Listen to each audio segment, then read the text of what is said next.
Today is July 30th, 2014. My name is Jason Higgins, and I'm an intern with the Oklahoma Oral History Research Program at the OSU Library. I'm in Oklahoma City at the Oklahoma History Center to interview Jerry Orr and discuss his experiences serving in the United States military. This is part of the Spotlighting Oklahoma Oral History Project. Lieutenant Colonel Orr, thank you for joining me today. Thank you. Let's begin with when and where you were born. I was born December 27, 1934 at Shumpert Hospital in Shreveport, Louisiana. And did you grow up around Shreveport? Yeah, I was in my first about 21 years I was in Shreveport. Okay, and tell me a little bit about your parents. Well, my dad came out of East Texas. He was a farm boy.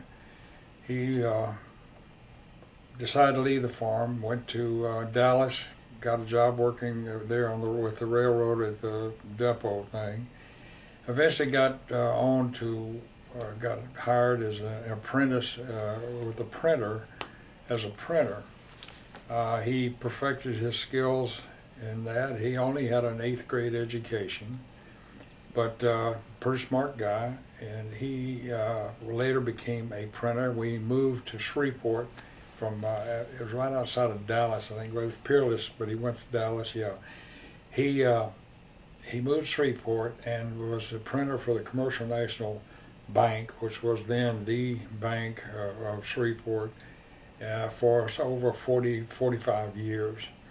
And that was in the days where they had the set type and, and all the things. It wasn't easily, you had to sit there. It took hours just to set the type and make sure you had to spell correctly. And a guy with an 8th grade education, he was incredible with his spelling. Interesting. And do you have brothers and sisters? I have 2 sisters from my mother's second marriage, and they're in Mississippi. They're in Brandon, Mississippi, and they're younger sisters. So, what was it like growing up around Shreveport? What did you do for fun as a kid? Well, we were outside a lot, and we had bicycles. I remember when I got my first bicycle, I thought it was like a Cadillac. It was just great to be able to go. So wherever we did, we either walked or we rode our bikes. We'd ride our bikes up to in certain areas within Shreveport outside. We'd go fishing. We would go camping, and I later went into the Boy Scouts and was a Boy Scout. I left there. I think I was a star rank at that time. But I did learn a lot through the Boy Scout program, and I played football there at Byrd High School for 2 years, and it was just, there were neat things to do. Saturday matinees at the movies, they had the serials about, and you'd have to come each Saturday to find out what was going to happen in the serials that were going on, the cowboy pictures and things. I had, if I had my jeans, and I got a tear or a rip in the knees, they'd put a patch on it. My aunt was there with me, and she would sew patches on my knee. And today, it's kind of amazing because my grandsons, they want to go in the store and buy these jeans that are all ripped and short up. So I guess I was before my time at that thing. But I had a lot of close buddies and friends. The neighbors all knew everywhere within the neighborhood. If you did something wrong, by the time you got home, your mom and dad would know about it. I mean, it was that close. A lot of just good time with buddies, growing up with friends and things. The marketplace, or the grocery stores we called it, was very interesting. And I know through World War II that I haven't forgotten the rations that we used to get, and you could only get so much sugar, so much butter and stuff. And it was just an interesting childhood. And did you have any favorite subjects in school at that time, from grade school to high school? I always liked history. I did like history, and I was background in math was a little weak, and that was interesting because later in life, after I went to college, I improved that quite a bit. But in those days, it was a little different. There was the basics of math and science and English. But World War II, there are a lot of the good teachers and things we didn't have them. And not to say that these people that were teaching were not incompetent or anything, but they weren't as trained, and many of them didn't have degrees to teach. But there was quite a shortage of teachers during World War II, and so there was a lot of us depended on. We had a lot of homework to do, and it was just an interesting period of my life that you don't think about it till after you get older and look back and see what kids are doing today. Did you walk to school or ride the bus? I walked. It was probably around 7 or 8 blocks, or I rode my bicycle. Okay. And it seems that you come from a modest background. How did you get to college? Well, it was interesting because I had not planned after I graduated from high school. I thought I was a pretty hot football player, and I was going to go play football at LSU, and I learned very quickly that I wasn't as good as I thought I was. And so I came back home, and I had to get a job, and I got a job, and my buddies were enrolling in Centenary College, which is a local college there. It was actually established 1876, was the oldest college west of the Mississippi River. And so I decided, well, I'm going to go to college. And so all my buddies were going, so I went. But I had to kind of work my way through college. My family was not, they weren't poor, but they weren't that wealthy, and I had took out loans, and it was really extravagant. In those days, a semester cost about $180, and I hear what my grandsons do today, and it's just astounding, of the difference or what has happened. Absolutely, that's true. So tell me a little bit about your path to the military, to the ROTC. Did that fulfill your draft requirements during that time? No, I had registered for the draft. I wanted to go in the Korean War. I tried to get my father to sign a waiver. I was 17, and he refused. He wouldn't do it. And so I took ROTC in high school, and I was fairly good at it. And I advanced up in the ranks. And then when I went to college, it was a new program at Centenary College on the ROTC. And of course, all my buddies were doing it, and I figured, okay, I'll try it. So I went through the 4 years of ROTC there, senior ROTC.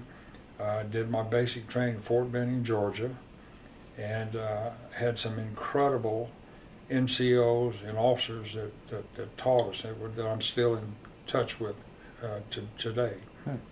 Did the Boy Scouts prepare you for the military life in some sort? Well, it's interesting you say. Yeah, it did. The learning about taking care of yourself in the wilderness. I know that I had to go through a jungle warfare training school in Panama as I was a lieutenant then. And I remember that they put us out in the jungle. Well, that was an experience because I'd never been in a jungle before. But we had to build our own shelter. We had to cook our own meals and things like that. And all of that scout training and survival and all that did come in very, very handy. Tell me a little bit about college. Your college years. What did you do for fun, and your major? Well, my major was in physical education with a minor in history. The first year, I was rushed by the fraternity's thing, but I didn't think that was my bag, and I just wasn't that interested in it. It was quite a difference. I found out that if you didn't go to class, the teacher didn't care. It wasn't like high school. If you paid them the money, and either you went or not. Well, didn't take long to wake up to that, you know, and I guess one of the biggest things that happened, I was rushed by the fraternities, and I elected to pledge Kappa Sigma, and they're pretty strict with their pledges about studying and stuff like that, and that was probably one of the best things that happened. And even today, my fraternity brothers I'm still in touch with, and it became, you know, throughout my life running into other Kappa Sigs and things. It was a good experience. I played junior varsity basketball for Centenary College, and it's not a very big school. It was just a small college. It was not a university. And then later, my fraternity, like I said, coming up my senior year, since I was so active, you know, jumping and yelling during the games and stuff, they decided to run me for cheerleader. Now, here I am, old football player and everything, and I said, you guys got to be kidding, you know, I mean, I can be a cheerleader. Yeah, we want you we want to run you for cheerleader. So I figured, okay, so I had to get out in front of the class. You know, the gymnasium was filled with all the students, and a couple of the basketball. They were early years. Centenary had a great football team, beat LSU and thing, but they only had basketball and baseball and stuff like that. So we had a good basketball team, and one of my buddies on the basketball team from Illinois, Ron Vysotsky, he said, I'm going to teach you this yell. And he said, you're going to win. I said, no, but I'll get out there. I didn't do anything. So I get out in front of the student body, and everybody's doing the yell, and I get up to do my yell. And my yell was this: Haiti, Katie, Kawa, Wadey, Kawa, Dingle, Dingle, Lady, Osh, Kosh, Kawa, Wash, Kawa, Dingle, Dingle, Josh, go, gents. The crowd, the student body went erupted. I mean, and I won by landslide, which was very interesting, and I had fun. I really had fun doing that my last year in school as a cheerleader. You grew up in Louisiana, and this is the 50s, and was this college segregated during this time? Oh yes, it was segregated. Yes, those years, it was the segregation, especially in the South. Yes, it was. Tell me about how your background influenced you in the military once you started interacting with African Americans, for example. Well, it was very interesting. It was before that. When I was, my father, as I said, was a printer, and he worked down in the bowels of the bank, down in the basement where he did all his work. Well, also the porters and the maids were there, and I got to know them well, and I can tell you today, Spencer Hamilton, A.Z. Miles, James Conway, Elizabeth Johnson, and they had an impact on my life. And I was raised about respect to people. I don't care what color they were. I was to respect them. And those black people I will never forget them because they were a very important part of my life. Because if I got sassy with my dad, Spencer would be down there telling me, Miss Jerry, you know, you can't do that now. That's your daddy.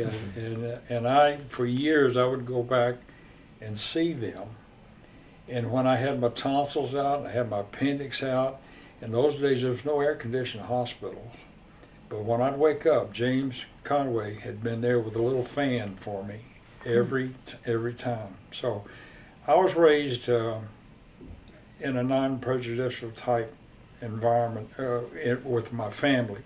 But yes, in that, for the majority, it was a segregated thing, and you didn't have things to do with black people.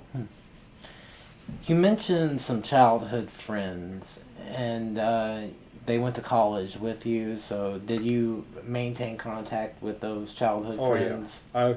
Matter of fact, one of them is a good man by the name of Bob Lane. He's over in Little Rock, and he also went in the Army. He was with ROTC, and we went from first grade all the way through college together. And we're heading for Europe in September of 2014, and we're going to two of the main thrust is Belgium and the Normandy and Bastogne, which I've been to Europe 3 times, but this I've never been to Normandy or Bastogne. And I'm really excited about going back and seeing that, and where when I was a boy, what our soldiers did during that time. Interesting. Tell me a little bit without backtracking too terribly much. Tell me about growing up during the Cold War. What was the tensions like during this time? You were going to school. It was very patriotic, for one thing. I mean, it was very. There were people flying flags. If you had a son or daughter in the service, you hung a flag in the window. I can remember my neighbors when the taxi cab came up to let them know that their son had been killed, and that was really kind of a tough experience because some of those guys I didn't know. I was really interesting as a boy. I got to see, I didn't meet him, but I got to see General Patton. He was down at Fort Polk and had come up and was doing they were doing an exercise there in Shreveport through the city itself. Wow. And I got to talk to soldiers and was very impressed with them and everything. And I got to see him, but of course I didn't get to meet him or anything. Wow. But it was interesting. Food was rationed. Sugar, butter, a lot of those things, coffee and stuff was. They issued you coupons that you could use, and you could only allowed so much of that food. So you did a lot of leftovers. If you had a roast on Sunday at church, you had hash for the next 3 days, Right. and you learned to. But they had a thing called the Clean Plate Club, and I remember I signed up for it, and what it was that my uncle would be there, and he'd say, if I'd leave the smallest piece on the plate, he'd say, hey, you belong to Clean Plate Club, eat every bit of it. But you miss things that now, you just, it's normal that kids don't know what to do without. So you grew up in a very patriotic background as a child. Did that contribute in a way to your wanting to volunteer to go to Korea at 17? It did. I was a senior, and I wanted to enlist in the Marine Corps. And my dad wouldn't sign the papers on it. He wouldn't let me go. I had worked in the summer at a swimming pool there, one of the big swimming pools, as the lifeguard. And the head man was a Marine. And I was really impressed because, all the kids, I think, are impressed by the Marine Corps. And I wanted to go. I just felt like that's something I should do. And, of course, but my dad, he wouldn't let me. And I did not go. So tell me a little bit about your path to Korea whenever you actually did go. Okay. When I went in the service, after I graduated in 1957, 56 though, that's right, 1956 and 57, I think it was about the 1st of September, I was called to active duty. I was supposed to go on for 6 months in those times. I was a reserve second lieutenant. And so I went to Fort Sill. I was actually commissioned in the Medical Service Corps, which I'd wanted to be a physical therapist. I had worked there at the charity hospital in Shreveport, helping in the physical therapy area. And I wanted that, and I didn't have the money to go to school, to study that. So I figured, well, I'll go in the Army, and I can get that to help me go to be a physical therapist. So I was commissioned as a second lieutenant in the Medical Service Corps. Well, about 2 months before I went active, they changed that to field artillery and sent me to Fort Sill, and it was supposed to be for 6 months. And I was excited about going, and I went, and by the time I got to Fort Sill, they had extended me to 2 years, and they sent me to Korea after that. And of course, I would go into Korea, and that was 1958, I think it was. 1958, yeah. And I was a forward observer for Charlie Battery, 1st of the 19th Field Artillery. And they stuck me up on an OP that we kind of rotated on, and I was up there, and I thought, okay, I'm up on OP. I'm watching the DMZ to see, because if the North Koreans were to attack again, that war is never over. It's in a ceasefire status still today in 2014. Mm-hmm. So I'm there, and about the second or third night I'm there, I hear all this shooting going on, and I jumped out of the bunk, and I went over to the bunker and asked my sergeant, I said, what's going on? He said, well, there's a probe, and these guys, we got some North Vietnamese. I said, they're shooting real bullets? And he said, yeah. I said, nobody told me that. So it was kind of an experience of really the first time getting shot at over there, but it wasn't that bad though. And I later, after I finished there, I was extended, I said, to 2 years. Korea sold me on the Army. That's what I wanted to do. And I was a reserve officer in those times. Those days they had reserve and regular Army, but I was a reserve officer. And I served some fine men, and enlisted men and everything, and officers. And I came back to Fort Sill, and then I began the rest of my career from there. But Korea was interesting. Those days, they were still healing from the war. I mean, Seoul was, it was, bombed out buildings and people, on the streets and hungry and everything. And today, of course, it's like a metropolitan. It's really come a long way, even though the threat of North Korea is still there. Would you describe your training up to that point in Korea as highly conventional warfare? Yeah, it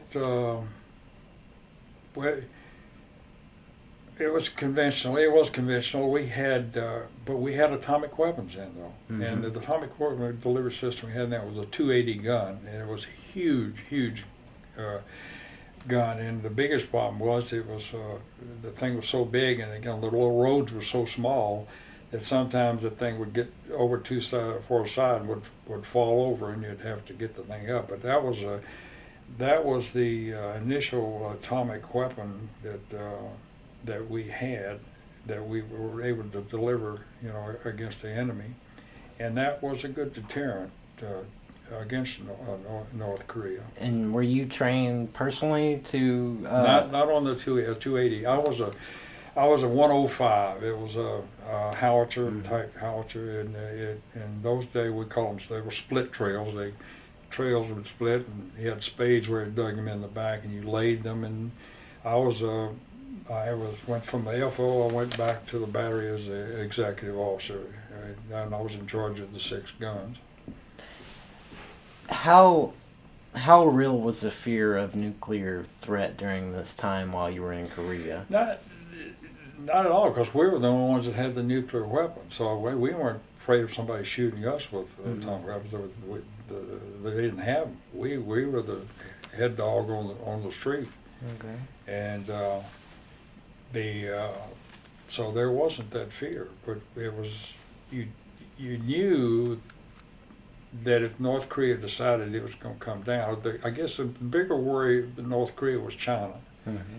But when you look back at it and understand that it's when we advanced in the counteroffensive and went back in and pushed the North Koreans back, and we got up near the Chinese border, that's when China felt they were threatened, and they entered the war coming in, and that's why that war kind of is still in a ceasefire. It was not. We had beat the North Koreans, but when China came in with the thousands of troops, it became a stalemate. There was one point that I wanted to follow up with, and that was the impressions of the war on the civilians. You said that you saw civilians there in Seoul. Were there the immediate visual effects of the war still in 1958? The bombed out buildings, the hunger, what we had there, they called slicky boys, and those were kids that would steal. And I remember getting off when we flew in there. We were in Seoul, and I was getting ready to get on a bus or something to come up to where we were at Moonsani, and my buddy had his two suitcases, and the little boy came up and wanted to offer to carry for him, and he thought it was great. And he gave, well, one kid went this way and another kid went this way, and we referred to those as slicky boy. They would steal. That's the only way they could survive was by stealing, and they would try to get inside your compound and any way they could to make a living. Yeah. Interesting. And you mentioned at least small arms fired in Korea. Did you know anyone that got? Was there any casualties in these small arms? Not when I was there. Okay. They were later in times. I know that the Panmunjom, there was some. I lost a friend, a captain. It was all about a tree that it was blocking a view, and we were going to cut it down, and it resulted in him being killed in it. But to my knowledge, no. And I later became what we call an aerial observer. I went to learn to adjust artillery flying in an L-19. It was an Army aircraft, and we flew the DMZ back and forth to, observing.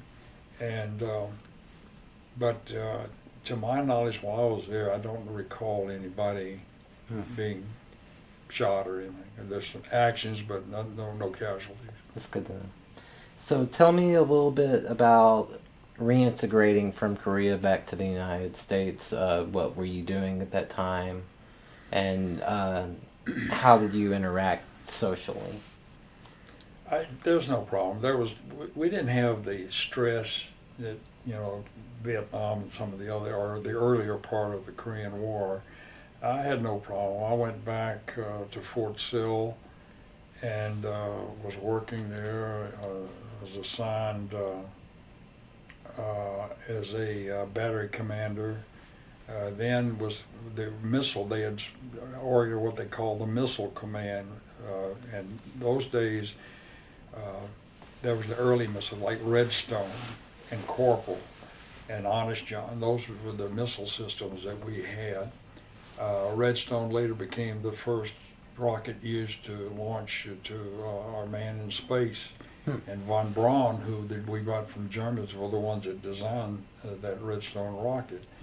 And today you could go out Fort Sill, and there's a whole area of the rockets and cannons and stuff that have led from that period in time. At what point did you meet your wife? That's a good question. I was a captain. I thought I was the hottest thing going. And a lot of my classmates were flying from Delta and United and those airlines, so I go to Dallas, I always had a date. And a buddy of mine there at Fort Sill said, I got a girl I want you to meet, because he was dating another girl. I said, okay. So it was a blind date, and I met Jean, and was very impressed, very sharp girl, and we started dating, and we dated and along there, and my dad came up to visit with me one weekend, and he always said, are you dating any little girl? I said, yeah, dating this girl. He said, well, why don't you ask her to come have dinner with us? So I asked Jean, and she said, yeah, and so she went with us. And the next morning, my father had met a lot of the girls I dated, and he never, he was very cordial and everything, but he looked me straight in the eye, and he said, you're a damn fool if you don't marry that girl. And I said, Dad, I'm getting married.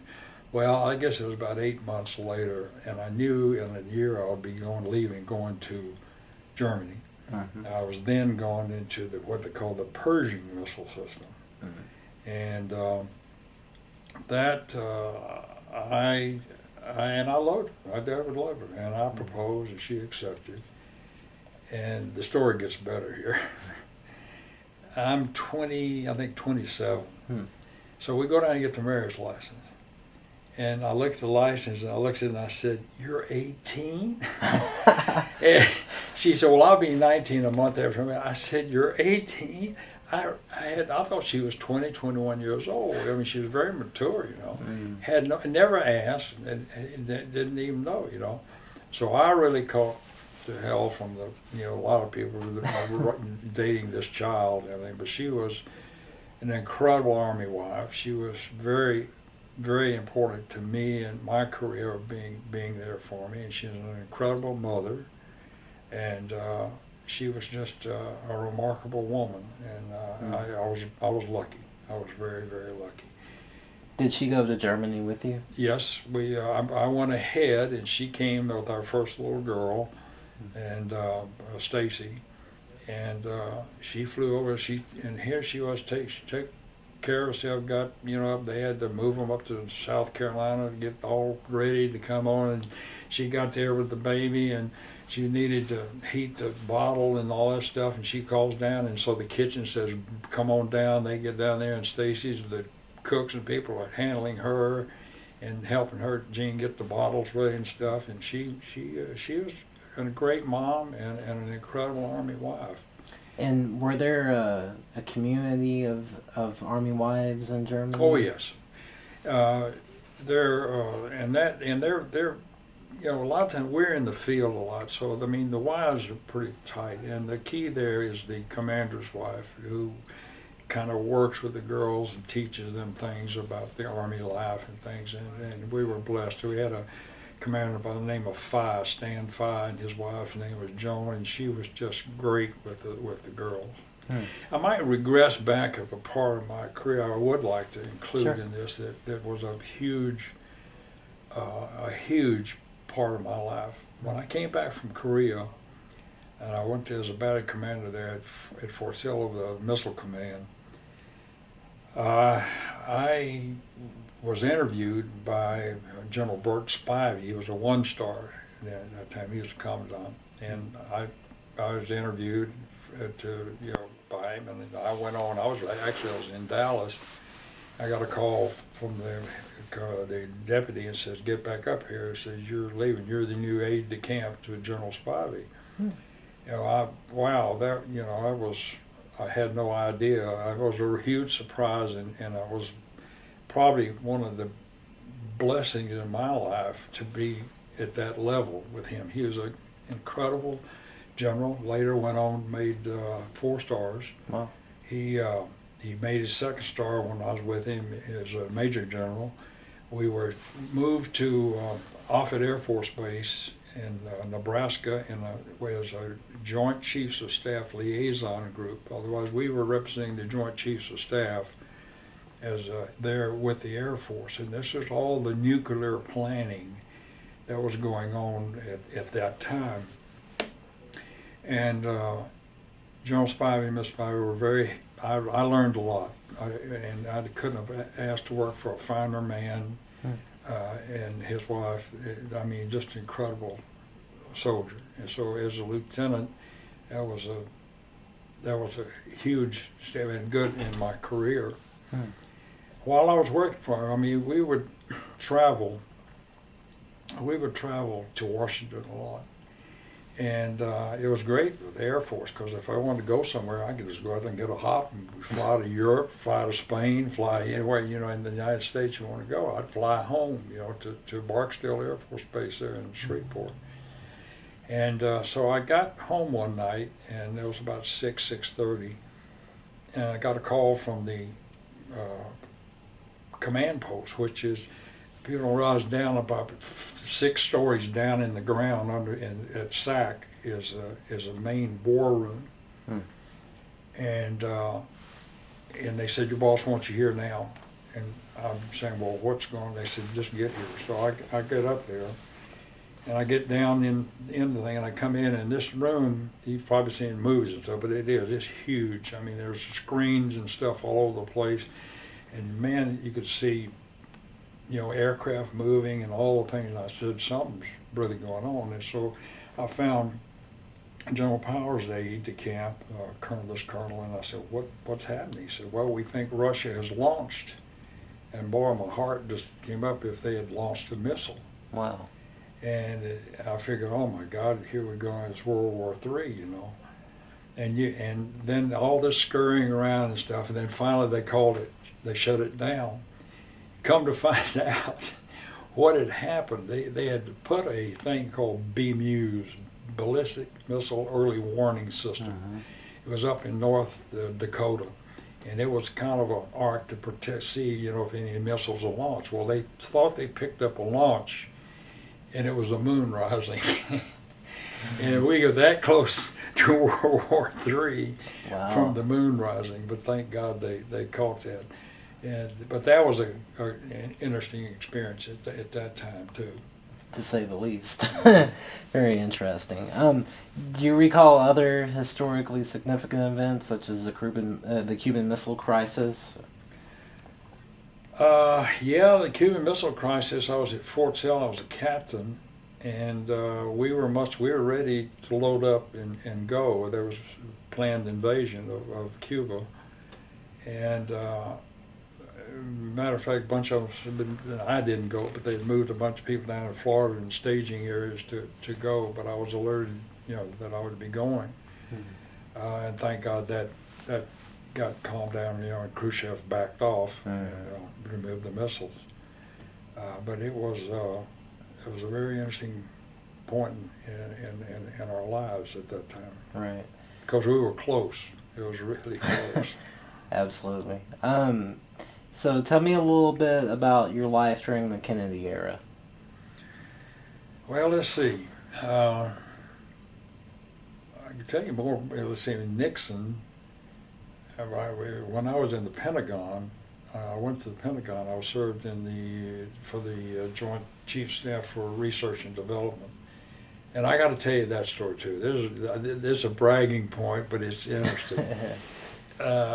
We were there. This portion of the Joint Staff was, or the Joint Chiefs of Staff, or the actually Army staff, was research and development, weapon systems, equipment, food, clothing, all these type of things. And a buddy of mine had come down the hall, and he was up in the area of food and stuff, and he said, "I want you to take these things home." They were in packets, you know. He said they referred to them MREs, which were meals ready to eat, and soldiers called them meals refused by Ethiopians. You know, he gave me these things, and they were testing them, and so I took them home, and of course, kids we got in, we ate them, and the kids loved it. They beat the old C ration. We were eating World War II C rations every time in Korea, you know. Mm-hmm. So they were good, and so I got back to that next Monday, and he said, "Well, what do you think?" I said, "They were really good, and I really enjoyed them." I said, "But I took a little Tabasco and put on mine to jazz it up." He said, "Great idea." Today, those packets have a little thing of Tabasco in them, and that's because Jerry Orr told put in there. That was my contribution. Wow, very interesting. So, at what point in your life did the possibility of going to Vietnam come across your mind? Well, when the war started. Okay. I knew eventually that I would be going. So in 64, 65? I was in Germany at the time, and with the Pershing missile system, and I was a S3 operations. I was a major then, I was an operations officer, and we saw it. And I went back to Fort Sill to go through what they called the advanced course. And I was kind of late going through that course. Normally you're a captain, but I'd been overseas, you know, with the missile, so I was kind of like just made major. And so I went back to go through the advanced course, and then I got my orders while I was in the advanced course I'd be going to Vietnam.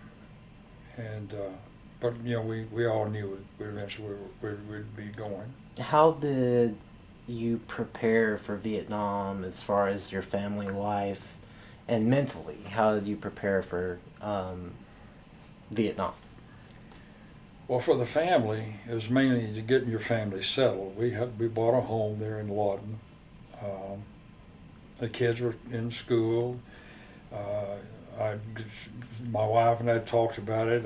You make sure your will and everything is all correct. You know there's a chance that you may not come back. And I wanted to make sure they were taken care of. You check with your insurance guy, all this stuff, to making sure those things are done. There's a lot of there's an incredible relationship with your wife at that time, and because you know that you're going to be separated from your family, and it is an incredible responsibility on her. At that time, we had, of course, when we came back from Germany, you come back with a baby or a cuckoo clock, and we came back with both, and my son was born over there. So she has these 2 children, and I was worried about her, and I shouldn't be, because she's an incredibly strong woman. And you pray a lot. You have to have, I think you must have faith. If you don't have faith, I don't know how people that don't believe in God and things, how you would go prepare yourself for that. And it's in His hands, you know. So the preparations and things were all good, and we, you know, I remember saying goodbye, and that was an incredible feeling, you know. So you were deployed to Vietnam early in the war, around 68. 68, okay. Yeah, it was a little, it So was it's about the middle of it, midway. about the middle of it, yeah. How had the training changed, if at all, between Korea and Vietnam? Was it starting to go less conventional? No front lines. No front lines. The enemy was everywhere. VC, our primary thing was VC. We were right on the Laos-Cambodian border. And if you saw the movie We Were Soldiers, Hal Moore, General Moore story, I got to meet him, by the way, and he was an incredible soldier.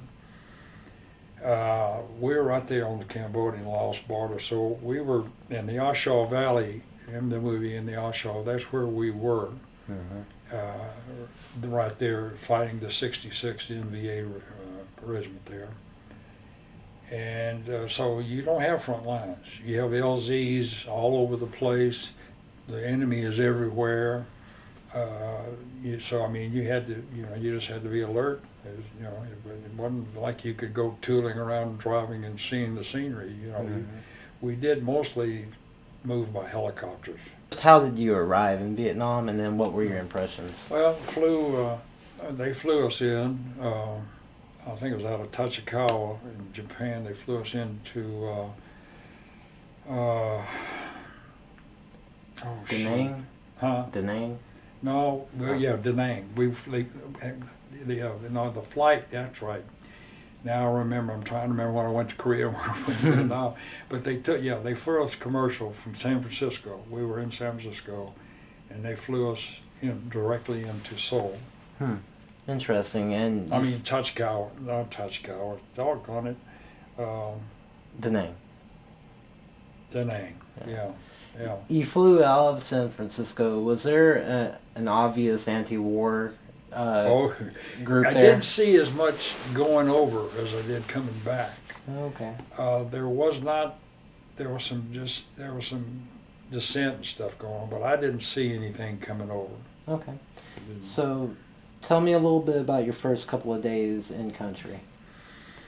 Well, I was down in Da Nang, and we were just waiting, you know, to move up. You know, they flew us by a smaller Air Force aircraft up to, gosh, every time I'm sorry, sometimes my memory, as I'm getting older, it leaves me, but Pleiku. Pleiku. That's it, Pleiku. There's an air base there, so they flew us into Pleiku. And we were hauled, from there we were transported by vehicle over to the 4th Infantry. I was in the 4th Infantry Division. It's still, you see all of these guys that are with you, but then you see those that are leaving. And you can definitely, you know, tell, you know, some of the stress and stuff that they had. Did you interact with any of the outbound troops? Not much. I had an opportunity to talk to a couple of them and things there, and there was, like I said, they say, hey, this is no sleigh ride. They said, it's every day, something might happen. And whenever you took command, were the men under you, had they already been there for a while? Well, I didn't command at first. I was my first assignment was there in the Division Support Command as an adjutant. I was the S1, the adjutant. And we were back down in the main camp at that time. And we got hit several times, and we had sectors. Each infantry and artillery and the support command had sectors that you were responsible for, and ours was the black sector, and I was the officer of the day on the night we got hit, and I was adjusting artillery and working with the artillery. And I had wanted, I'd been trying, to go up to a field artillery unit, but I'm back with the support command, and it was kind of frustrating. And you said hit, would that be mortar fire, infiltration? Oh yeah, rocket, mortar, or probe. They would, and usually they would always used to try to hit the same set, but they'd probe out there. And one thing I found out later is that if they were in there and they could smell marijuana, there were some, we had, not everybody, the story's like everybody was out there stoned, but that's not true. But there were certain guys, and they'd smell that, and that's where they would hit. And anyway, I adjusted artillery, and I was probably a little over, maybe gregarious. I was over with the artillery, was shooting a little slow, and I was kind of fussing with them. And so the next day, my boss, is an infantry colonel, he came in and says, Division Artillery Commander wants to see you. And I said, oh man, great, man, he's going to move me. I'm going to get to go to the artillery. Well, I go over there, and I report, the executive officer is a fellow by the name of Colonel Guy Rogers, who later became a very close friend of mine, and we were together in Lawton. And he didn't smile, he just said, have a seat. And I said, well, that's not real friendly. And I'm sitting there for about 30 minutes, and then I'm called in to see the colonel, and I go in and salute and report, and I'm still at attention. I didn't get at ease, and I said, this is not good. And Colonel Williams, Bob Willie, he's an incredible soldier, good man. But I was out of line probably with some of my conversation on the radio section with the firing battery. And he very firmly chewed my butt, and he was right. I had done something wrong, and so I saluted and left. And I figured, well, I'll never get in the artillery, And so or to a firing battery or a battalion. Lo and behold, about 3 weeks later, Colonel Abernathy walked in and says, "Get your bag." He says, "You're the new S3," and I just couldn't believe it. I mean, it was just great. I almost wet my pants. So I was so excited. So I go out there, and I grab my duffel bag, and they got a helicopter waiting, and they throw me in there, and they fly way up there up near the Cambodian border, and they land, and it's late in the evening, and I'm trying to find my way through all the barbed wire and the claymore mines and everything, and I get in, I say, "Where's the artillery Tactical Operations Center?" And they said, well, it's this way, and I finally found it. And when I went in, I knew, you could tell that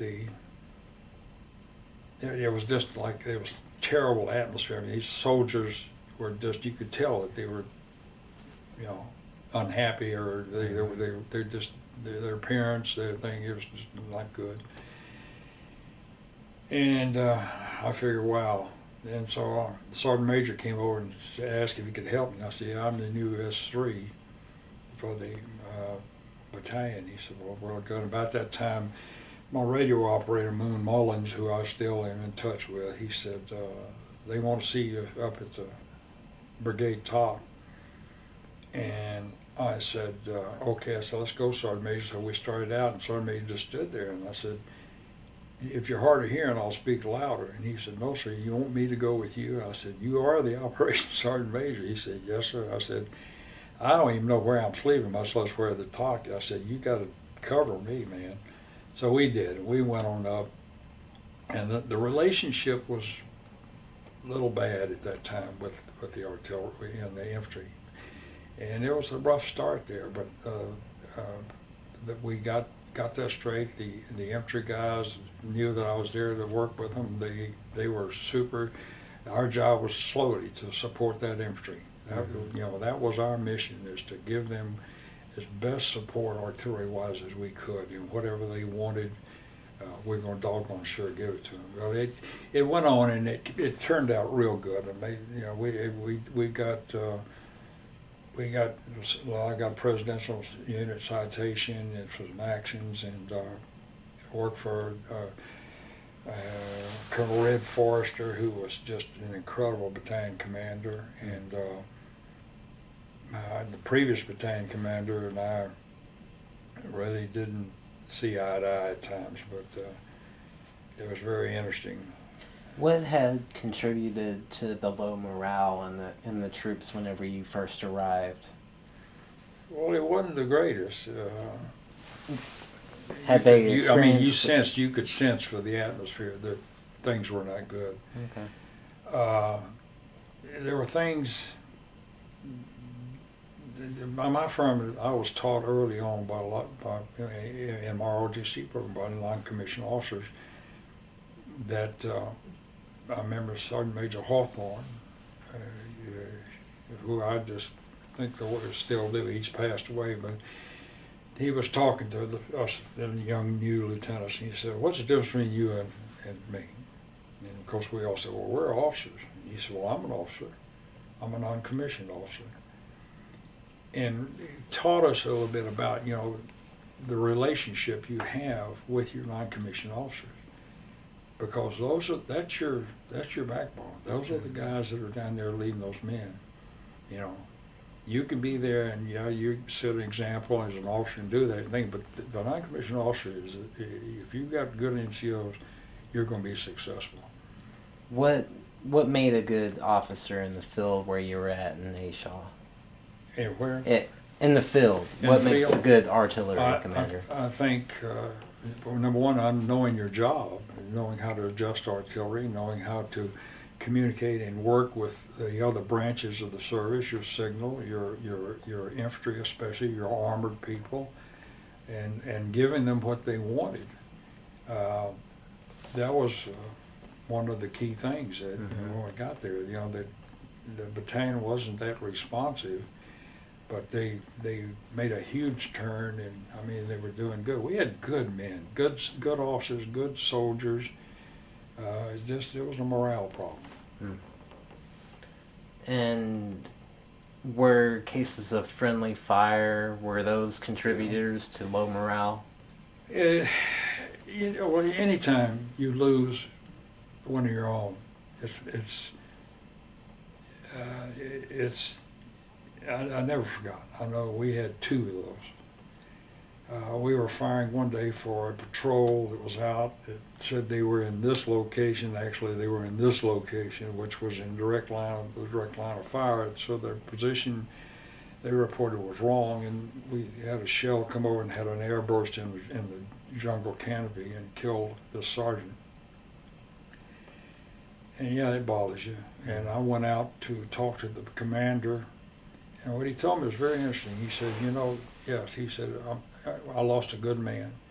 He said, well, you artillery guys beat yourselves up. He says, you know, there's so many, he recited how many times we fired within 100 yards of them or 50 meters of them to when they were getting overrun. And he said, you're your own worst enemy. He said, this is going to happen. Well, it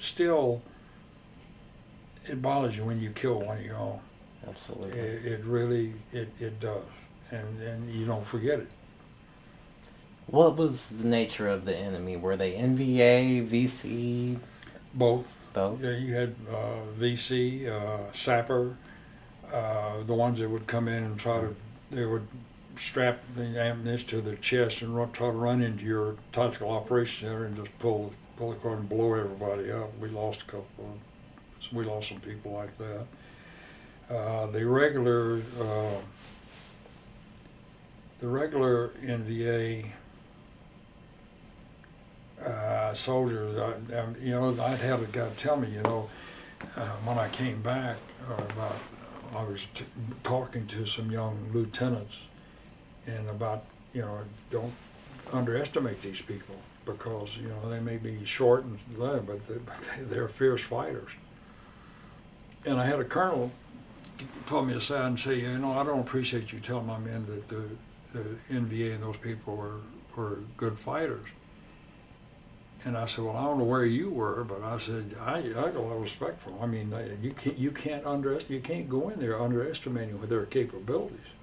They're willing to die themselves, strap a bomb on them and run in there. And I said, you have to be aware of those things. So war, there's just no way. These kids today, what they're going through is twice as rough as what I did. I have so much respect for these young soldiers and Marines today in the Middle East for what they're facing. We have more amputees in this 7 years of this war than we had in all of World War II. We have a lot of PTSD. You see your buddy blown up, or you're wounded, and your buddy's killed. To deal with that, and you say, "Hey, Lord, why me? I mean, I lived, he died," and you have a little guilt thing. I did. Mm-hmm. I was wounded twice, and people around me were killed, and I think about that all the time. Still, can you take us through a day in which you were wounded? What were the circumstances? Well, it was a night. Let's see, it was a night. We got hit by reinforcements after it was during the Tet era, and there was a reinforced NVA battalion. They had sappers. They had a whole bunch, and the sappers were penetrating, had gotten in, and were blowing things up. And when it was about 2 in the morning, I'd finally gone back over to lay down and see if I could get some sleep, and the shells started coming in. And I was trying to get back to the bunker, and I got hit. I got hit in the leg by shrapnel. And but it wasn't, I was lucky, it wasn't, I had to get it fixed up and everything, but I was very, very lucky. And that night, it was really, it was an all-out attack on us, and they were in the wire, they were inside the compound, the LZ. I'll never forget, I had a air defense we used the 80A, the air defense artillery, had what they call a quad 50, that's 450 caliber machine guns on a track. And they ran convoy protection mostly, but when at night they would come in the LZ and be set up. And this one kid was over there on this one side where we got hit, and he did an incredible job of protecting. He was sorry, but he took a hit and he was killed that night, and I've never forgotten that. Fort Sill is just, remerged with the air defense artillery. Now we're one, which has been long overdue, and now we are the artillery, air defense artillery, the field artillery. They put a museum over there, and they've got a area outside where you can walk in and have this big stone with etched names of the air defense artillery people that were lost. Most of them were lost in convoys and things like that. And I made sure, and my guy was on there. And you don't forget those things. And I guess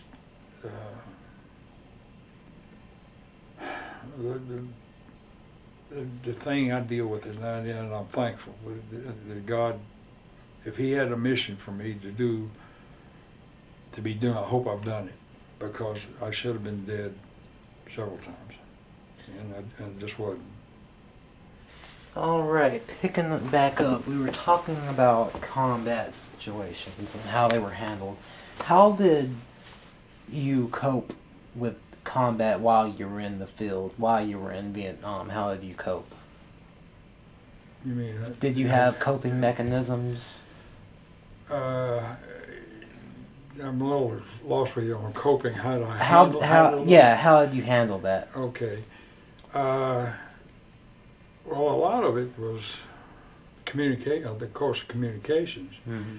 We had at that time, the Army had come in with the radios that they had called scramblers, that you could talk clear text. You didn't have to talk code Mm-hmm. or anything. You could talk clear text when you were talking with them. It's training. The training is so critical. In my area, I'm dealing with artillery. We go into an LZ. We have 6 guns. These were 105s. Mm-hmm. And there were new, I think there were the M102s, which had a base plate instead of, most the artillery had what they call split trails with spades where you dug them in. The guns in Vietnam, we could shoot so we could move them around 360. Mm-hmm. You could shoot in any direction because there were no front lines per se. Right. So the hardest, the thing is the base plate, you had stakes that you had to drive these stakes. Stakes would vary from here to this big. And the only problem we had, when you're shooting, you have your battery laid in, and you have survey, and you have what they call aiming posts that are out front. And so when the gunner gets a mission, he puts the data on his gun. He's got to keep those aiming stakes lined. And so sometimes you get some displacement, and you have to account for that displacement. Mm-hmm. Well, that problem was compounded in the rainy season. I mean, it rained when it rained. In the rainy season, I mean, it rained. Mm. And what happened was that if we got a shortage of the long stakes, and we had to be careful because you start shooting those guns in the wet ground, mm-hmm. you get what we call a lot of displacement. So whereas it might miss, you might be off this much here, it could be off 100 yards, 100 meters out in the impact zone. So that was something that we had. That's why our gunners, our enlisted men, and our sergeants, those guys were so doggone good about taking care of that. And our young officers that were the platoon leaders and things, they were incredible. How far was the 105 howitzer accurate up to? Oh, the gun was accurate out to, gosh, here I am I hadn't thought about this in years, of how many miles out it could shoot.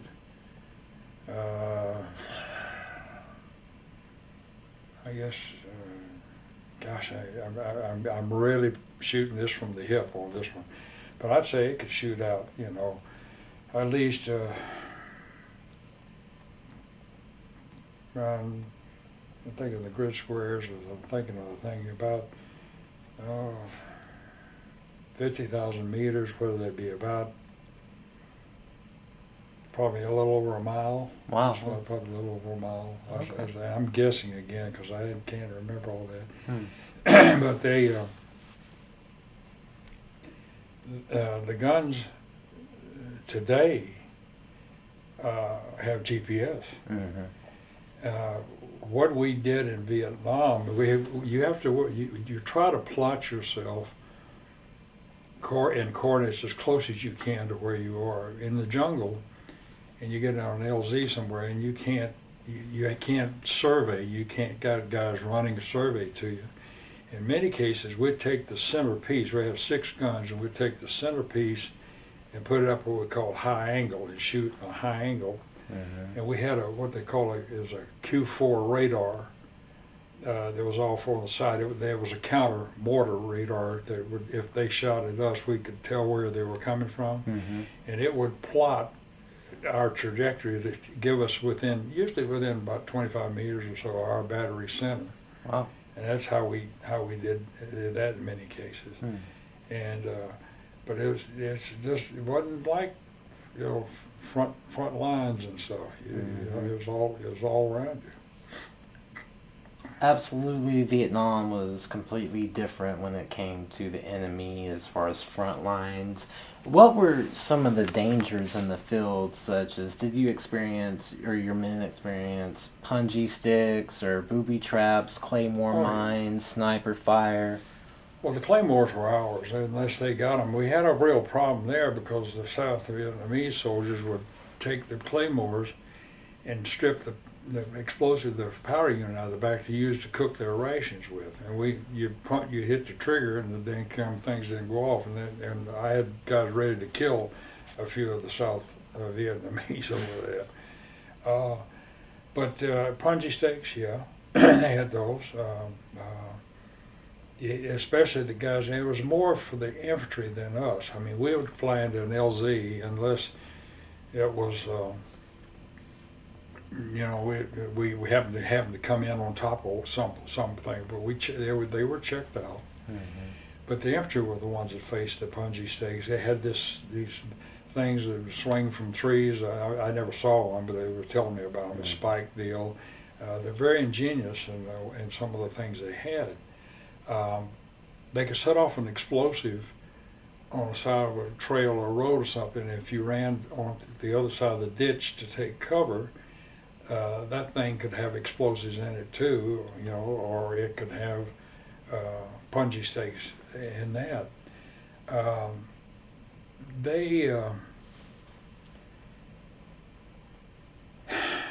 You know, they were very ingenious in a lot of their stuff they had. And now the North Vietnamese Army had access to mines and those things. They did what they were the inventors of IEDs, you know, which are being used in the Middle East now. And that's why we had to make sure you don't leave an LZ. And you get out there and you have your ammo all stacked and everything, and when you get ready to move, and hell, you try to load up. Well, a lot of guys were saying, well, we can't get this on, we'll leave it. Well, Charlie would we referred to him as Charlie. Charlie would get one of our 105 rounds or something, and he could put his detonator thing in there, and they used to hang them from trees about turret high, you know, in the jungle. So, and they could sit back there with a hand crank and crank it and set that thing off. So they used, they improvised that, but the IED was their and that's what the Middle East or what the Taliban and those people are using now. Absolutely. I hear of a lot of combat soldiers having good luck charms or souvenirs. Did you have one? My Bible. I had a small Bible that was given to me by my aunt, the one that helped raise me. I had it nearly all my whole career. I still have it. I believe more in faith in God. I believe very strongly. If it was my time, it would have been my time. You feel guilty, you know, when people around you are killed, and you're not. But there are a lot of guys who thought about good luck charms and stuff like that. But I didn't believe in. I believed in my buddy taking care of me, you know, my guys. I mean, we'd fly. I flew with the brigade commander. We would alternate, the battalion commander. I would alternate flying with the brigade commander. And this guy, the one we had there, McClellan, he later became a 3-star. I mean, he was tough, but he was good. He was an incredible soldier. And he would be flying there, and all of a sudden he'd say, "Put it down." You know, he'd get on the ground, and we'd land that chopper, shooting, everything going off. You know, and I became an FO then, because I'm with him. You know, or if it wasn't me, the colonel was with him, and he was a hell of a commander. I really had a lot of respect for him. Absolutely. Can you talk a little bit about your impressions of the civilians? How did you yourself or your men interact with South Vietnamese civilians? Well, see, It wasn't the cell. We were. They were called Montagnards. Okay. They were the hill people. Right. They were treated like blacks were treated here. I mean, they were substandard people. They were treated very harshly and very poorly. But I will tell you, they were fierce fighters. The Montagnards were brave. They were little toots, but boy, and somebody all they had was a bow and arrow. But we give them guns, and I mean, if you got in a fight, they stood with you. Mm. The South Vietnamese at times would cut and run. Arvin? Yeah, Arvin, yeah. Mm-hmm. They would. Now I had one guy, Captain Bow, I'll never forget, that I supported. There was a good man, and he had a good company, and he used to call on the radio. He'd tickle me. He says, "Need artillery, quick, quick, quick, quick!" And we supported him. I often wondered what happened to him because he was a very brave soldier. But the Montagnards were our people, and you'd go into the village, and the little things that had when the chief would come out to see you, they shake hands like this. And I was told because they didn't want you to steal that way they could keep you from stealing their spirit or something. Wow. But and then they'll ask you to go eat with them or drink with them. Well, that was an experience. They have these big urns, and it's got it's booze, and it's fermented stuff. I guess it's like sugar cane or whatever they got down in these things, and they have straw on top. Well, flies are everywhere, and they have this long hollow straw. It's not straw. It's a hollow piece of bamboo or whatever it is. And the first guy gets to get up and puts his thumb over it, and you pass it around. Everybody takes a swig of it. Well, I mean, you land, and of course the chief wants you to eat and drink with him. Well, you don't want to embarrass him by not doing it. So after the first time, I mean, I got sicker than a dog. So I always carried a fifth Jack Daniels with me when I went. So I would take a couple of belts of that, hoping it would kill anything that got to my stomach. But they were good people. And I got to see some of them there in Lawton. They brought a bunch of those people back, and they were treated very poorly, and a lot of them were killed later by the Vietnamese. And but they'd stand their ground with you. They would not leave you. What was the standard of living for the Montagnards? Oh God, it's primitive, beyond primitive. I mean, these people lived in huts, thatched huts and stuff. There was no buildings and things. Some of the kids, nobody had any clothes. I mean, they run around naked. The hardest thing, I think, one time was we'd go what we call med caps. These are medical capability, going into a village and trying to take care of their cuts and bruises and sickness and stuff and take care of them. Well, we went back up, and with the guys, we went back up into the village. It was very quiet, and we knew something. We were really spooky, because usually they would come out to meet us. And we got in there, and the VC had come in. They had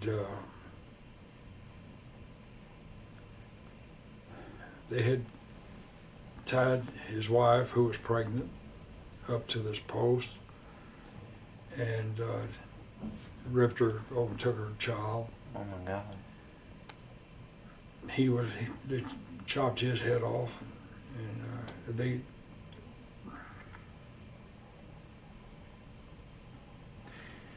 those things, that makes you angry, and you hate. I hated the Viet Cong especially, that they were brutal in what they were doing, to these mountain people, and to it just, things I've never seen before. Wow. And but the people, I know, it's kind of a crazy war, because we had areas and sectors, and if I wanted to shoot over cross in another sector, I had to get permission.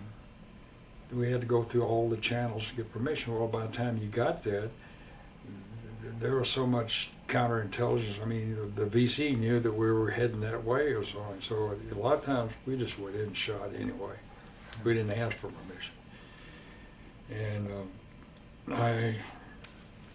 it may have been wrong and thing, but you learn after a while. And they had a place right down was called Kateca. It was Kateca Tea Plantation, and the French had this place. Mm-hmm.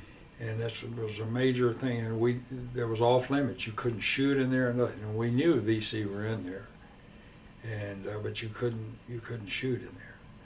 And but we caught some coming out of there and things. But they dig these tunnels, and it's incredible. I mean, the tunnels. They would, of course, they're little people because they could get in it. But I mean, they dig 15, 20 feet down and have huge caverns in there.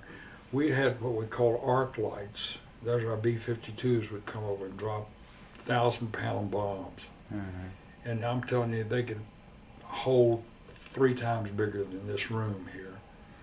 And we just bomb them and bomb them and bomb them and everything out there. And they survived. Very primitive, but a lot of them survived it, you know. And, but thank God for the Air Force. I'll tell you another quick story. These are funny stories, though. I was out, and I wanted to get out and talk with my FOs every once in a while, and talk with the infantry commander to find out, are we doing, giving you what you want? And we were up one time, and we were coming up off the Chupong Mountain there west of Pleiku, and there were 3 fingers on the mountain, and we were coming down this center side, and we got ambushed on both sides, and we were in an ambush. And I really thought maybe that day we were going to die. I mean, they were really set up for us. And so here I am, you know, my FO's there and we're calling artillery fire and stuff, and he's calling in there. And so I got on the radio and I called a call sign for the forward air controller. We call the FAC, forward air controller. He's the Air Force guy. He flies in a little, what we call push me, pull me airplane. He had propellers at both ends of the thing. Mm. And he's flying up there. And I give him a call sign, and it was hesitant. And I called again, and he said, in those days we had what we called scramblers, as I said earlier. You could talk clear text. Mm-hmm. And he came back and said, "Jerry, is that you?" And I said, "Yeah." I said, "It is." I said, "I'm in deep stuff, man." And he said, "I said, you got anything?" He said, "I got 2 F4s loaded." And I said, "Roger that." I said, "Can you make your pass east or west? Bring it as tight as you can." And he said, "Yeah, pop smoke, let me know where you are." And so we did, and he identified, and here come these 2 F4s. Man, they came in, the first thing, dropped the bombs. I mean, they were tearing them up on both sides. Then he rolled out, and then they came and made a strafing run over them, you know, and shooting them up. And we just hunkered down, you know. And then I'll never forget when the pilot, that guy, he pulled out and he was doing a turn, and he was coming back, he was singing, "It's crispy critter time." And they dropped that napalm, and it just sucked the air. I mean, it's incredible. It just sucked the air completely. I mean, and it broke their back. You know, we got out of it. We got out. I went down, I was going on R&R to Hawaii to see my wife, and I went over to found the squadron that had supported us and to thank them. And they were just tickled to death, the Air Force guys. They said, you know, they never know really what happens, but I told them that you saved about 40 people that day. And but when that guy was pulling around singing "Crispy Critter Time," I said, "Oh, here comes the napalm." And they put it in. They were incredible, just incredible. You mentioned an R&R. Can you talk about how you communicated with your wife and your family? Is there any? Yeah, you know, today it's amazing how they can do Skype and you know, and they can talk to you. So we had they call Mars, military armed forces radio system. And we could get back to certain places there, like in the division, you could get on there and you would talk to your wife and you'd say, "Hi, honey, I love you," over. And then she'd say something over, and that's why you could communicate that way. I got to do that once. Tapes were the big deal, recording tapes. And I never forget my wife telling me that when my son, I was playing it and everything, and I said, "Well, hi Pat, how's my buddy doing?" And he started talking to me because he thought I was on the phone or something. But we used tapes, Mars radio, and letters, and that was the way we communicated. Absolutely. Can you talk a little bit about how the social unrest back home contributed to problems in the field? For example, the civil rights movement kind of hit a pinnacle while you were in Vietnam in 68, 69. How did that affect the men under your command? It was interesting. I had outstanding black soldiers. I had all my soldiers were good. I only had probably one or two that were problems. And I tried to talk to them, that we don't have color here. We got my officer. I only had one black officer with me, but he was great. He was a good man. And when you're in combat and you're depending on your, I don't care whether you're blue, green, black, or what, that's an American, and that's a guy's covering your side.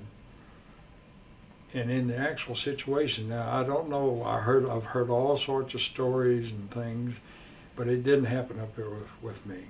Such as fraggings and the sort. Oh well, I didn't hear that much. Not really, there's none in my battalion that I was there. I learned, in those days. They were coming out with the handshakes, all the handshakes and stuff. And I had learned this handshake. It was really cool. And when I left, I went around to every one of my batteries, and to my black soldiers, I gave them this thing, but they weren't crazy. They thought I was so cool. This little white kid, up here could. But you don't look at that in combat. I didn't. I mean, of course, like I said earlier, I was raised there in the bottom of that bank with the colored porters and maids and people there. And my dad, I wouldn't, if I backtalked him, I'd get my ears boxed. Absolutely. I was taught to respect people, and I know I've heard horror stories and stuff, but I did not see that. I had outstanding soldiers. All of them were great.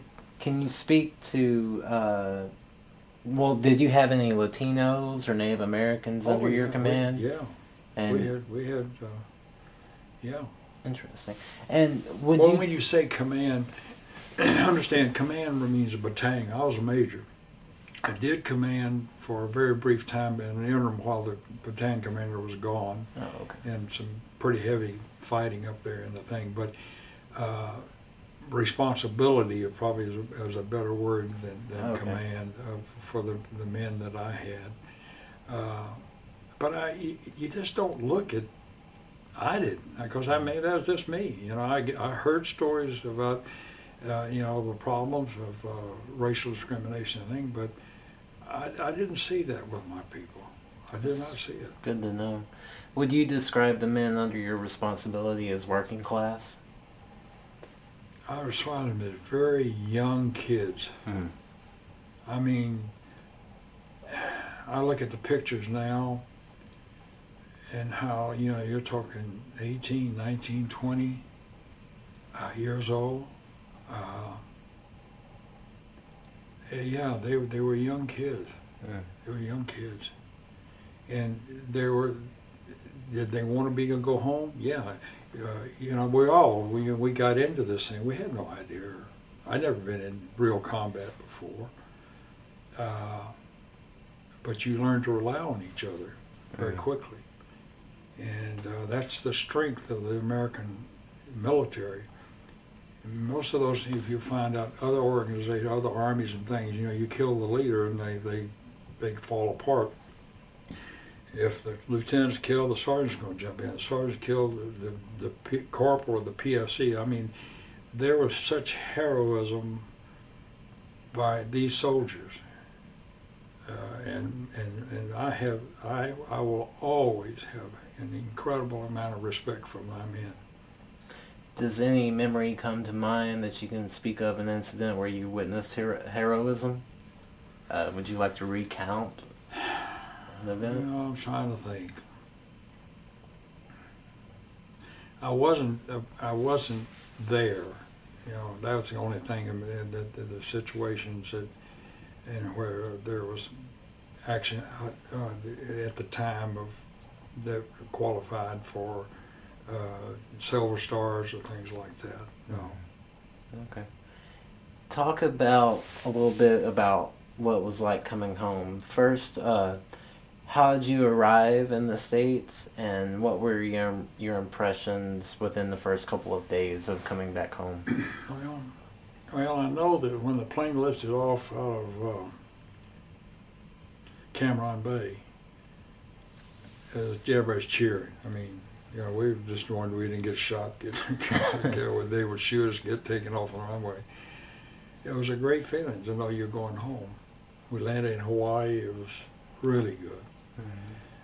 I tried to call my wife from Hawaii. The line was busy. We flew on into San Francisco, got to San Francisco. That was kind of an experience.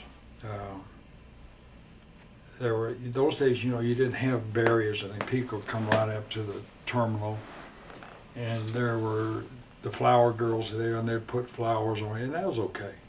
I didn't mind that. But you got, the guys were a little, they would come up, and they'd spit on you.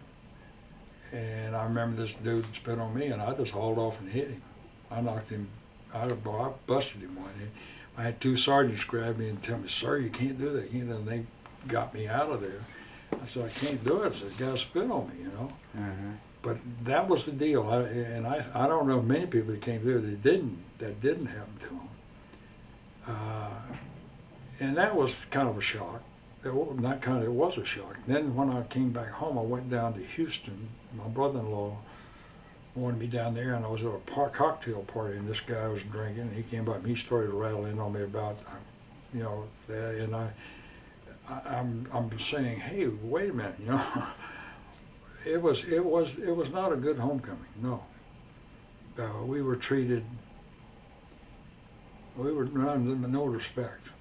But I'll tell you, out of that, the Vietnam era people, my guys, made this statement: never again will someone come home without somebody being there to say thank you. Mm-hmm. My chapter 751 in Lawton, Oklahoma, has not in 7 years missed one farewell nor one welcome home of soldiers leaving that post. We have been there. And you know what was so great is that you tell these kids, you know, "Thank you for your service." And they look you right in the face and say, "Sure, thank you for yours."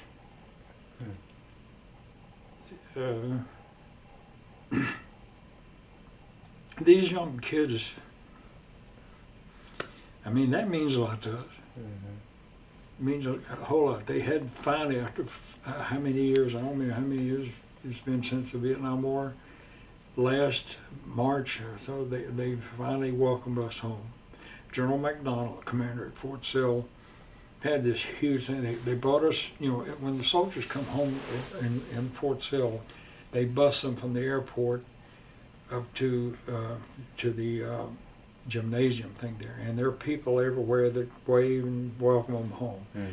Well, they brought us out, and then we mustered at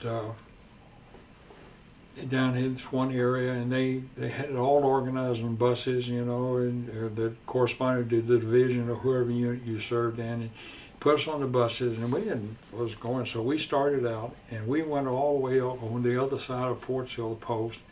Every step of the way, there was somebody with a flag,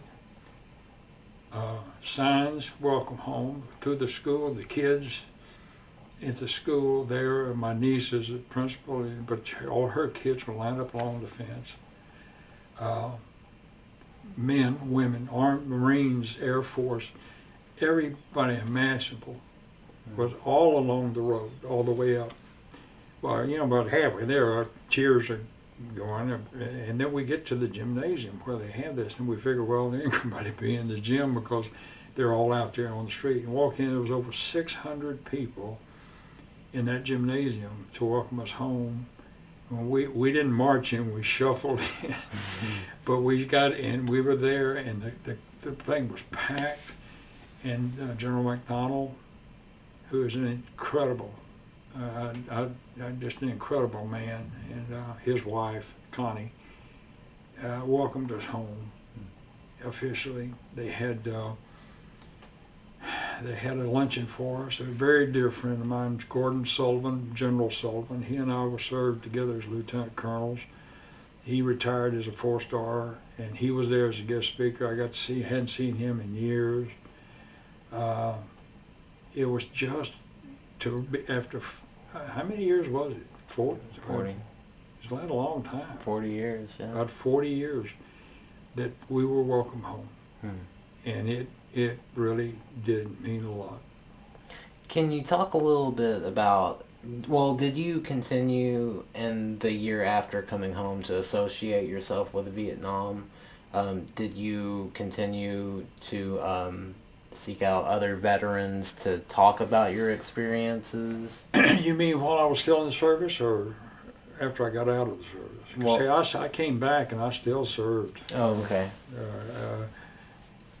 Yeah, and I think that's what we do now. I belong to Chapter 751, which are made up of, there's no rank or anything. We're just Vietnam brothers. Okay. We do a lot within the community. As I said, we have projects to help soldiers, you know, during Thanksgiving and Christmas, to take food, turkeys and presents out to them. We go out to the Veteran Center with the there and visit with the veterans, and we have cookouts, and we do a lot of things, and it's a brotherhood. Okay. And a sisterhood, I guess you call it, because our commander's a woman, and she's tough. She's Chief Warrant Officer, and she's really an incredible commander. And you have this closeness, and you tell war stories, yeah. Sometimes they embellish on them a little bit, you know, but it's good. And I've sit down like this and talked about this, not even with my kids, and this will be, I hope they get to see this, because you didn't talk about it when you came home. You just got on with your life. You didn't want to go, no one cared to hear about you, or talk about it, you know, so it was a tough period in our period of time in our country.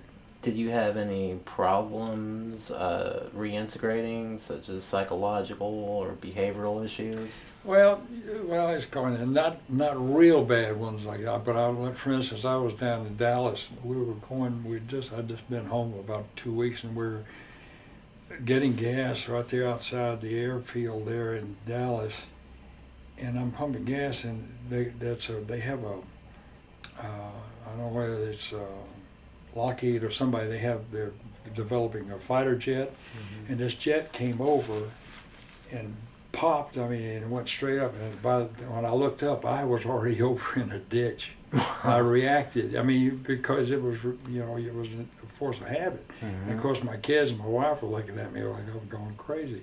But you learn sounds that you would take cover or do things, but and it took a while to get used to some things. But that's the only time I remember but sights, smells, certain things. Yeah, you think about it. I lost a good lieutenant, and I think about him. And Lieutenant Huffstedler. I'll never forget. He was in the jungle as an FO, and he was going to get married, and I figured, well, I had a request for an air observer. He's come in and go to the down to the division artillery in the main base camp, which is a safer area, and he would fly and adjust artillery. And we got hit. This was I know it was Mother's Day, and we got hit. And we got hit with a reinforced NBA battalion, and we were really in some. I mean, it was really bad. They were in the wire. We were fighting them pretty close. And Lieutenant Osteller and the pilot and the crew scrambled, and were up flying, adjusting flares and artillery for us. And then it was finished when they got ready to go back in because weather was coming in. And so they were heading back in, and they ran into this rainstorm. And there's one mountain out there. It's not a mountain, but it's a pretty mountain outside of the main division headquarters. It's called Dragon Mountain. And they flew into it, and it killed all three of them. And I figured, well, if I'd have left him out there in the jungle, maybe it had a better chance than doing this. And there are things like that you think about. Mm-hmm. He was a good soldier, a good man, getting ready to get married. And I've since talked to his fiancée, and she still grieves for him after all these years. So, those are some of the memories that you kind of put aside. You don't want to. In a way, I don't want to ever forget about him. Mm-hmm. But I was thinking, well, what if, though? The what ifs. Right. Were you ever diagnosed PTSD, or did you? Yeah, I had some. I didn't know I had it.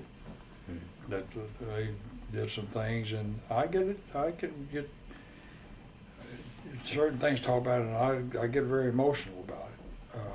But it's nothing I can't handle. I don't have to take medication, or I don't have some of those guys. And I mean, the things I went through are nowhere near what some of those soldiers or what these guys today are going through. I mean, today, my God, these kids, and this is why I was so concerned. The VA and all this stuff.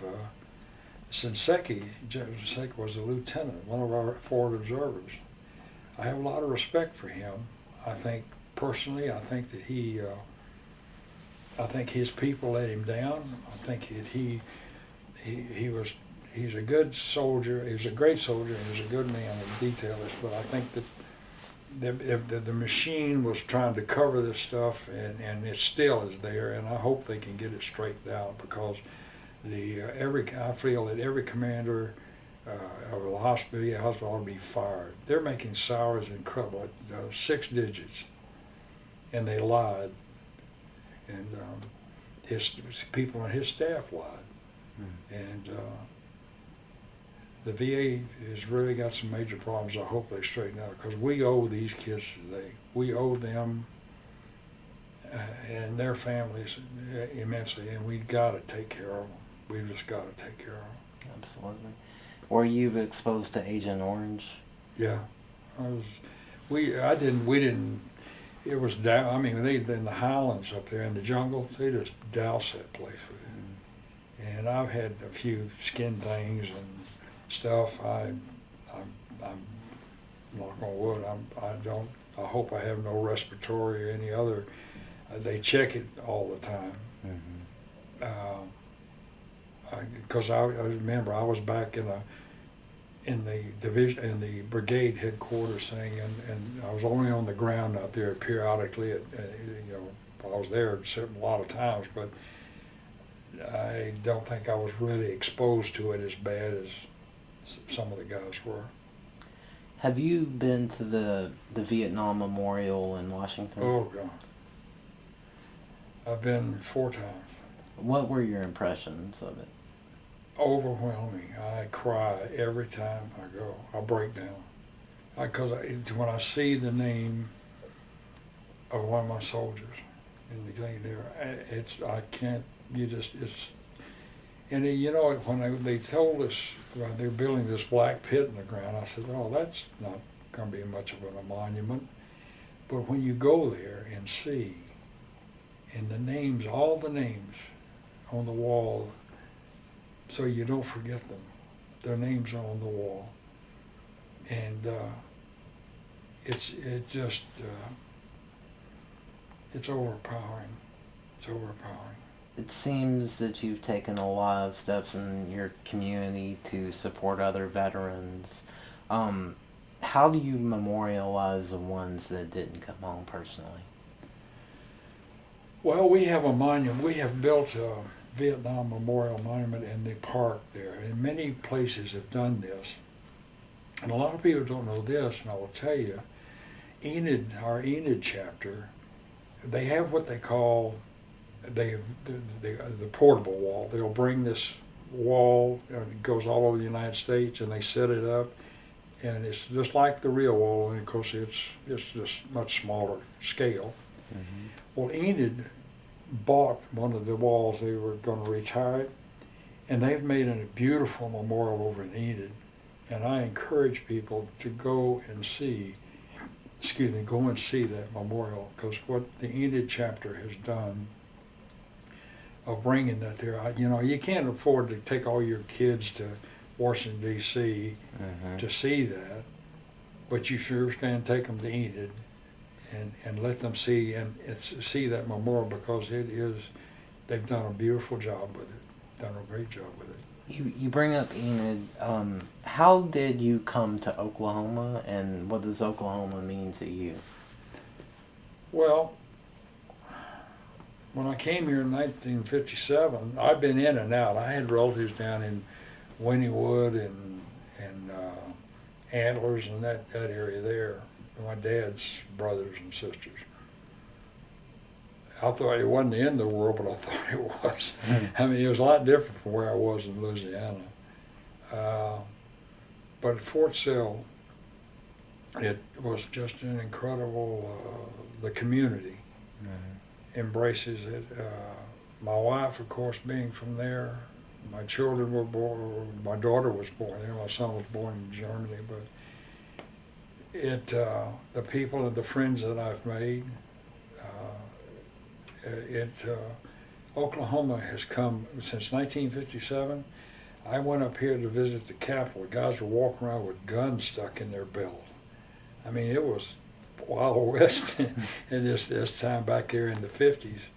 And to see how far Oklahoma has come, and to see what they've done, not only with the soldiers, which the respect for our Air Force and our Marines and our soldiers is great, but what they have done, going through the Murrah building, that thing was that was horrible, and the strength that was shown by this state and by the people of this state, to me, is incredible, and I'm just proud to be a part of that. I'm proud to be in Oklahoma. I may be a coon ass, but I still, my home is Oklahoma, and I think that there's so much here of people, that genuine, good people that care, and I just I think the world of it. I'm just privileged to live here. I'm gonna be buried here, out there at the National Cemetery at Fort Sill. That's right by my election. That's where I want to be. Before I ask my wrap-up questions, is there anything throughout this interview that you wanted to discuss that I haven't asked or you haven't mentioned yet? Well, first of all, I'm honored I was asked to do this, to be able to talk, because like I said, I haven't talked much to my family, and I hope they get to see this, because I've never sat down and really discussed this. And I debated when you asked me about it, but I figured, I would like to talk about it, and this has been great for me to be able to tell stories. I may have embellished on a couple of them, I don't know, but I really, from the best of my memory, of telling these things that had happened, But I have been blessed to be in this state, and I have the highest respect for them, and I am an OSU fan. And but you know, it's great people, and it's a good, and especially Fort Sill. Being at Fort Sill and still associated with the Army, you know, we have touch there with them. That's good too, because I still have my military ties down there, and that's very meaningful too. I wondered if you could comment on the contemporary situation at Fort Sill right now with the immigrants. Well, you know, first of all, the immigrants, they're looking for a better life. They're trying, parents have sent them there. I don't know whether people realize what they probably have come through of the cartel, the people that abuse them, have killed some of them. They are just looking for a better life. It's a system. It's our system. We need a better system set up to handle immigrants. And you just can't carte blanche. Today, they were saying the president wants to give everybody a work permit. And there's millions of illegal immigrants here. That's not good for our other people. There has to be a way. I wish I could tell you what that way is, but there should be a way. This country is made up of immigrants. That's a we. You know, people say, "Well, I'm an American." Well, the only Americans I know are the Indians. They're the true natives of this country. Mine came from Scotland and Ireland, and these people are from Honduras. They're looking for a better life. But we can't be all things to all people, and there's got to be a system in order to integrate and to help these people. We're pouring billions of dollars in overseas now. I know over there in Ukraine, in that area, and we're saying, well, we're going to cut this program, we're going to cut that, and I don't know where we're getting billions of dollars to send it over there. Mm-hmm. I'd rather see billions of dollars trying to help, form some system legally to process these children and to give them a better life, if we can. But this flooding in is creating chaos, and it's not the way to do it. It's just not the way to do it. Obviously, you've helped veterans reintegrate yourself, but for the veterans that you haven't personally communicated with, what advice would you give to reintegrating soldiers from Afghanistan and Iraq today as to being successful in their reintegration to a peaceful society? If they haven't got an education, take the benefits that are given, get your education, get your degree. Make sure before you get out that you're physically checked, to know if you have any ailments or things that are going to affect you further down or affect your life or your family. Be sure before you leave the service you have done that. And they tell the soldiers there at Fort Sill, you make sure everything is taken care of. Your aches, your pains, your breaks, sickness, anything that can is documented. And to get your education. I think that it's a tough time for a guy coming out of the military. They're cutting right now. They are what they call, and they do this after every war. They go in there and they just cut thousands of Army personnel and say, we don't need you anymore. And if they're not prepared, it's going to be tough on them. All of a sudden they don't have the medical support they had with their families. They got children, they've got people to support. And there's an old saying,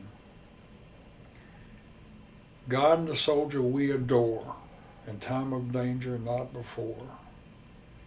When God, let's see, when, I'll really screw this thing up. God and the soldier we adore, in time of danger not before. When danger's past and all things righted, God is forgotten and the soldier slighted. And it is. It's after every problem like that, we go through it. I don't care in history, you look at it after every time. Since the Revolutionary War, after that, Congress cut the funding to the military. There were 22 soldiers in the Army at that time. Mm-hmm. And we had some Navy, we had some Coast Guard guys there. But you use these kids, and then we're going to cast them aside like an old shoe, and that's not right.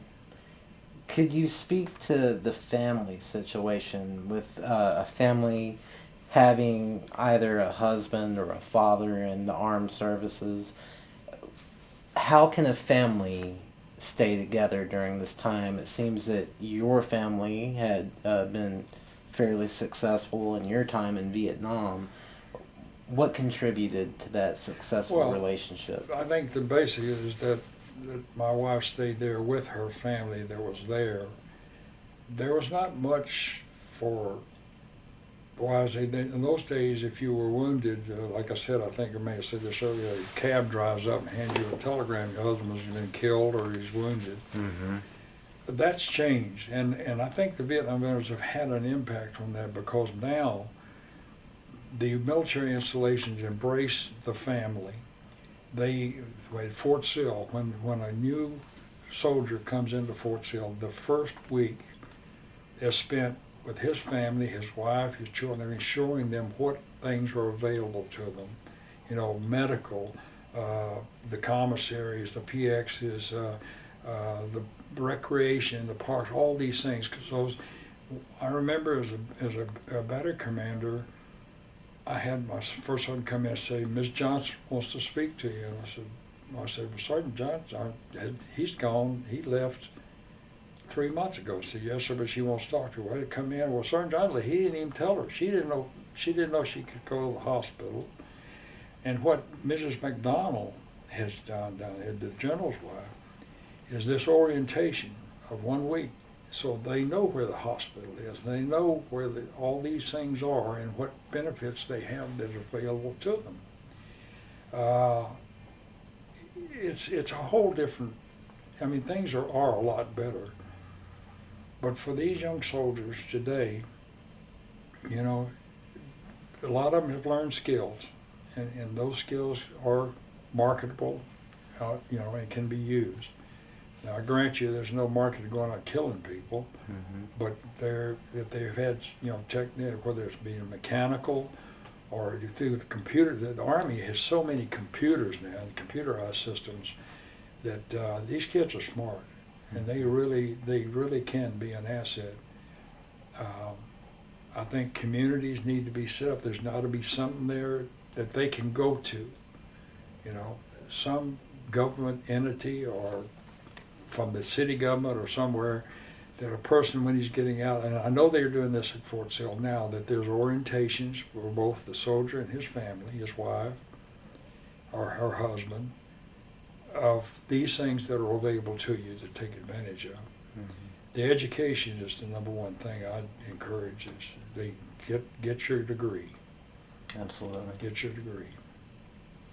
It's commonly known that war can bring out both the best and the worst of humanity. In your experience, what are those facets? We can start with the worst that you've witnessed or been personally affected by. The worst thing about war? Mm-hmm. Man's inhumanity to man. We've just found better ways to kill people. And we kill more people at one time now.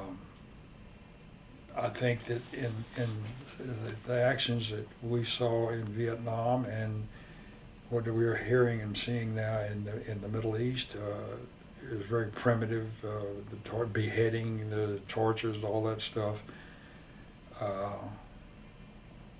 It's society, and we're different. I mean, every people are different. You can't say that all Muslims are bad. That's not true. Mm-hmm.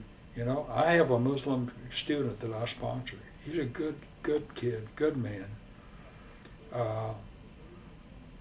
The fanatics, the crazy people, you know, the jihad and all that other mess that's going on, those are the people that are dangerous, you know. And I really feel that right now with Israel and Gaza, that the people are going to have enough of this, and they're going to try to do something with Hamas, because they get right into hospitals and shoot their rockets, and of course when the Israelis see it, they're going to shoot right back. Well, how many innocent children, men, women, and children have been killed there? We can't be all things, like I said, we couldn't be all things to all people. The United Nations was designed to try to handle this thing. The United Nations is a joke. They you know, they're filling people's pockets with money. This is Jerry Orr's side. I mean, I'm not that I'm that smart or anything, but it's evident. I mean, this was supposed to be, remember when Woodrow Wilson talked about the world peace at that time, after World War I. And we had the United Nations, and I was going to solve everything.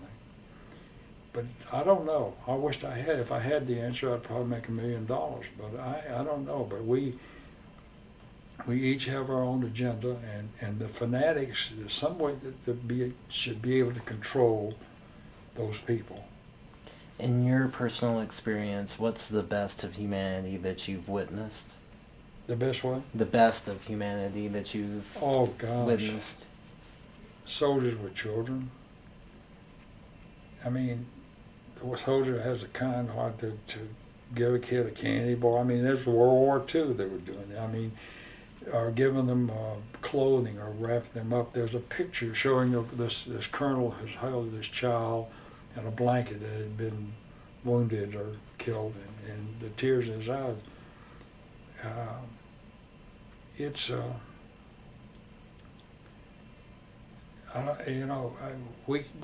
We can't expect everybody to be like us. I know that. But when there's no respect for humanity or for a living person, I have no patience, to be honest with you, for people like that. And it didn't bother me a bit if they were doing this or up where the Montagnards were, then okay. And it made it easier to kill them. And first, you know, it bothered, but after that, after seeing what they had done to some of those people, I wasn't blinking an eye with that, because they were, and that was the VC. It wasn't the North Vietnamese Army. It was the VC, the Viet Cong.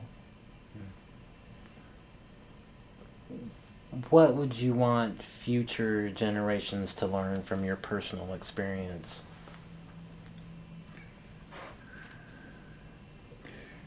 Well, first, never lose faith in God, your religion, whatever your religion is. Just you keep your faith. Respect. It's about respect. It's about respecting others, and especially if you're in a war, in the Army or Navy, Air Force. I mean, respecting your people. If you want respect, you give respect. Find ways to reach out and make a difference. You know, I don't know, it may be different, each person has a different way of doing that, but, you know, do something, you know, kind to a person. What about the thing about pass it on, or they used to have, that's the... Pay it forward. We're so busy now with so many things going on, we don't really take the time like we did in World War II, of a family unit. And this is Jerry Orr's philosophy on it, that if you don't have family time and you don't teach your children and explain to them about the rights and the wrongs, and in which we have many cases, kids don't even know their father, they don't know who their father is. We've got cases where the parents just said, I don't want food, we didn't throw them out. And the family unit is, I don't think it's like it used to be. I mean, and I think because the core of the problems that we have, and to understand about, you know, being respectful and kind. We throw right now. We put our children in schools and tell the teachers, you teach them about yes ma'am, no ma'am, and all this. Not only just teach them what 1 and 1 is 2, but you teach them how to be a good person. That's not right. It ought to be the parent The parents are the ones responsible for doing that. And they're the religious beliefs. I know I'm not a holy roller man. I believe in God, and I'm very strong about that. And I believe in my relationship with my God. I believe in my church, and I believe very strong in that. And I'm not saying everybody has to do that, because there are people, that's the beauty of this country. You have the choice to do that. But I will tell you that if that faith is within that family unit, it sure makes it a hell of a lot better. Well, Mr. Orr, first as an American who has grown up with the benefits of living in a peaceful society and a democracy, I'd like to thank you for your service for your country. I appreciate that. And as an oral historian, I'd like to thank you for sharing your story with us today. I hope when people get to view this interview that it will have an impact on some people. I really do. I truly do, because I'm speaking from my heart. Thank you.